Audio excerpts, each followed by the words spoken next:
So pupunta na po tayo ng downtown at pamimigay natin itong mga ginawa naming miniature cakes kasi ito na yung pledge ko rin dati na email, kaso nga lang medyo na-delayed kasi nagkasakit ako noon.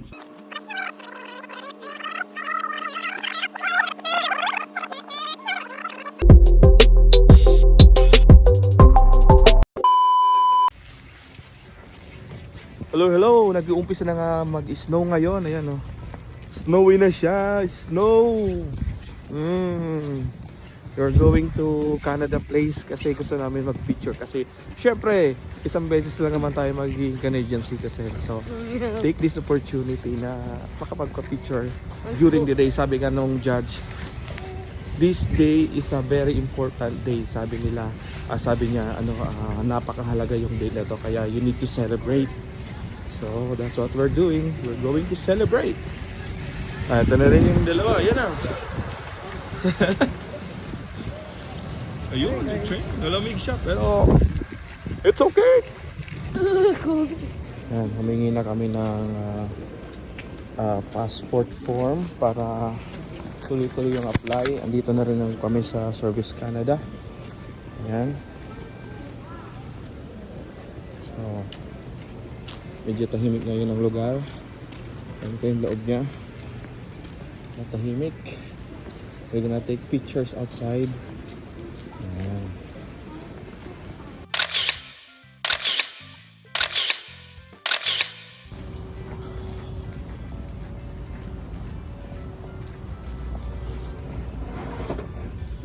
Unang malakas na snow ngayon taon.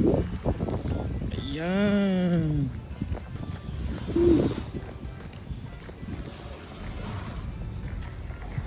Malakas yung snow, guys. Ay, tapos na kami sa Canada Place. So, let's go and we're gonna grab some lunch. Mag-lunch kami. Hello. Say hi. Hi. Oh my god! The front! Auntie, look at the I front! know. Put your seatbelt on. Put your seatbelt on. So cool. Oh. Let me put our seatbelt on. Look at it! The snow flying away! Put your seatbelt on. Put your seatbelt on. Sorry. Okay, now we got our seatbelt on. Auntie, give it to Daddy. Wow. Oh, lagay mo dyan. Okay, here. Auntie, Wait, hold on, wait. Okay. what Daddy is so what? It's so snowy, look. Snowy woolly. Right now we're gonna turn this on. Tyler! We need to move it and go like that. So we're gonna turn this on. As you can see, this red thing. Like I think it's cut. I cannot see. Once you can, then you move it. And make it.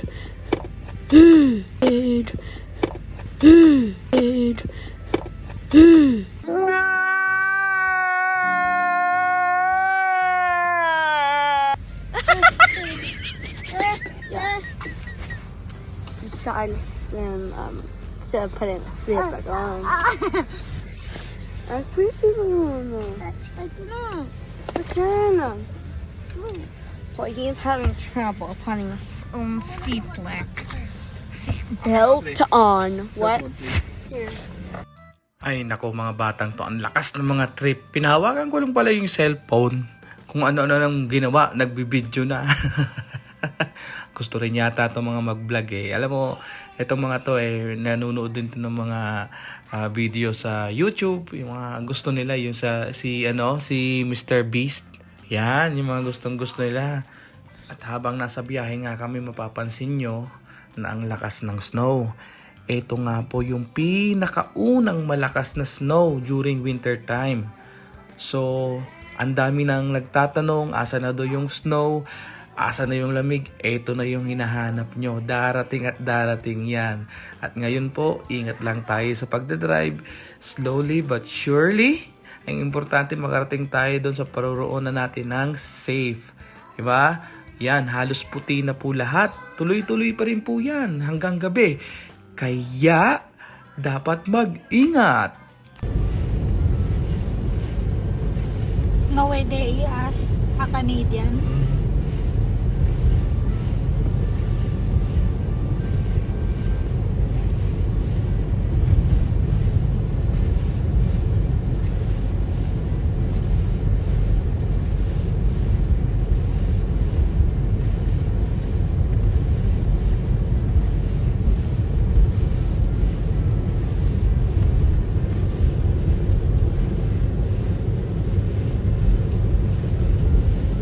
Wala na yung permanent resident ko.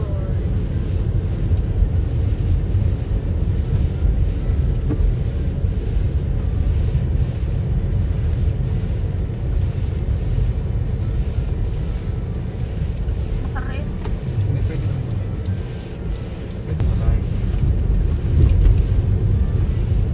Low level bridge. Low level. Yun, dun.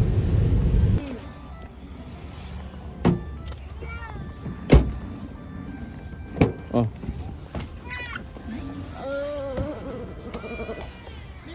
I'm cold. Doon na doon. Pasok na doon. Yeah, that one.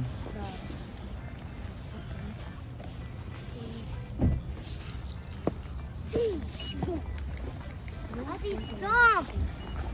Stop! Your shoes are...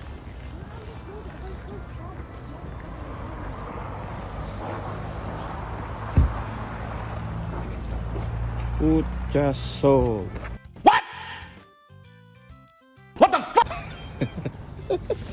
Puchaso.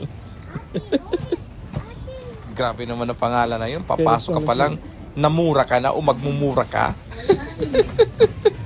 Hindi nga yun napansin ni Shane na pangalan ganon. Ay nako, hindi ako makamove on eh. Ayun nga po, nag-decide kami na kumain sa Korean restaurant.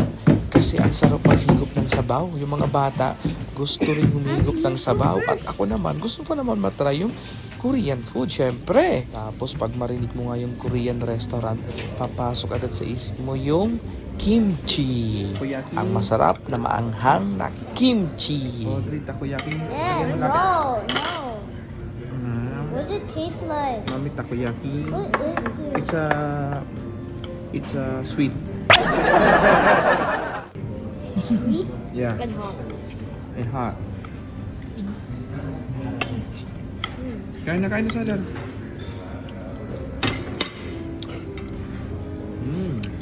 It's good.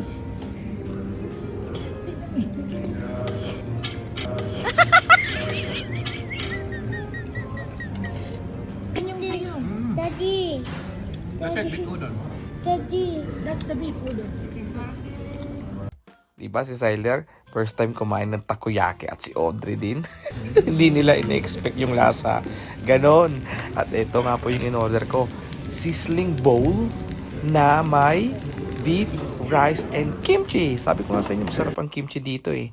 After nyan, pumunta naman kami sa kabilang coffee shop na malapit lang dito sa amin. Kasi, kailangan namin ng dessert. Pero sa akin, okay na sa akin ang coffee. At eto naman, overload ice cream daw sa kanilang tatlo na mango flavor. Aba, ang lamig na nga sa labas. Mga nag-ice cream pa. Aba, ang titindi naman ng mga sikmura nyo at ang mga balat nyo. First time nila kasi. Ay, higi ate. Ice cream sa malamig na panahon. Ice cream. Ice cream. Ice cream. Ice. Ice cream. Ice. Ice cream. It's cold. Oh, dado. Try mo to.